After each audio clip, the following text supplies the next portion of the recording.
ప్రభునందు ప్రియమైన వాళ్ళారా, ప్రభువైన యేసుక్రీస్తు నామములో మీ అందరికీ శుభాభివందనములు.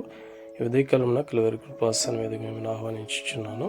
రూతు గ్రంథము 1వ అధ్యాయం 17 నుంచి చివరి వరకు చూసుకుంటే, ఓర్ప వెళ్ళిపోయింది, కానీ రూతు తన అత్త వెంబడి వెళ్ళుటకు మనసు నిర్ణయించుకుని, నీవు మృతి పొందు చోటని నేను మృతి పొందేదాను, అక్కడనే పాతి పెట్టబెడతాను, మరణం తప్ప మరి ఏదైనా నన్ను ప్రత్యేకించిన ఎడల యెహోవా నాకు ఎంతైనా కీడి చేయనుగా అని చెప్పినప్పుడు తన మనసు ఆమెతో రావడానికి కుదురుపడిందని నయోమి తెలుసుకుని వారు బెత్లెహేము వెళ్ళే వరకు కూడా ప్రయాణం చేస్తారు. వారు బెత్లెహేములోకి వచ్చినప్పుడు ఈమె నయోమి కదా అని వారందరూ కూడా అనుకున్నప్పుడు, సర్వశక్తుడు నాకు చాలా దుఃఖం కలిగజేసింది కనుక నన్ను నయోమి అని పిలవద్దు, ఇక మీదట మారా అని పిలువడి, నేను సమృద్ధి గలదాననే వెళ్ళాను, కానీ రిక్తురాలుగా నేను తిరిగి వచ్చేదని అని చెప్పి నయోమి చెప్పినట్లుగా చూస్తున్నాం. ఆ విధంగా నయోమియు ఆమెతో కూడా మయోబురాలైన రూతు కోడలును ఆ దేశంలోకి వచ్చి జీవించినట్లుగా చూస్తున్నాం.